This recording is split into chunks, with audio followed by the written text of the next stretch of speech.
is the alcohol doing anything here? Is the food, whatever he's eating at night, is this all playing a role, or is it just the Ambien? Yeah, we'll start with the alcohol.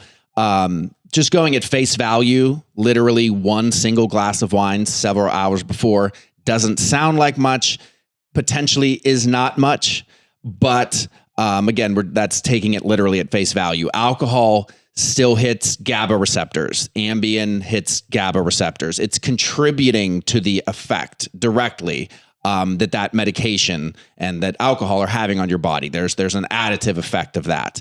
Okay. So that's first thing. Second of all, alcohol is cleared by the liver. So when you look at these kind of things, we already talked about the decreased clearance.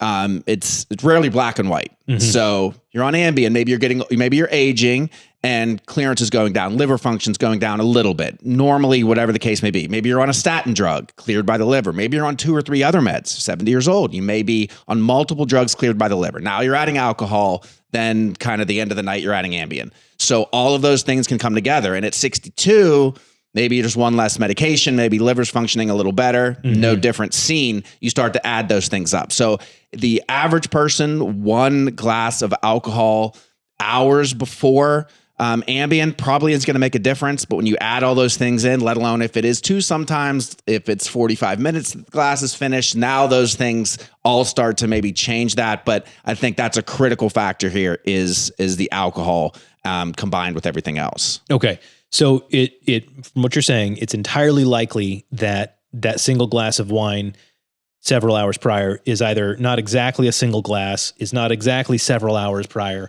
and regardless, probably is not clearing his blood in the same way that it would have 10 years ago. Yes. Okay. All right. That makes sense. And you said they both act on the GABA receptors? Yes, they both have in varying ways activity at GABA. So does it mean then, you said it was additive, that they compound the effects on each other? Yeah, they're both in different ways hitting the same receptors, like alcohol with Xanax or a benzodiazepine drug. One's more of a pure agonist, the other one's working on the receptor to make it more sensitive. So when you add those things together, it's above and beyond. It's synergistic in the sense of it's beyond what the separate components would be on their own. Right. What E equals a higher amount than the other two, higher effect. Greater than the sum of the parts. Yes. There you go. Nailed it. Okay. Interesting.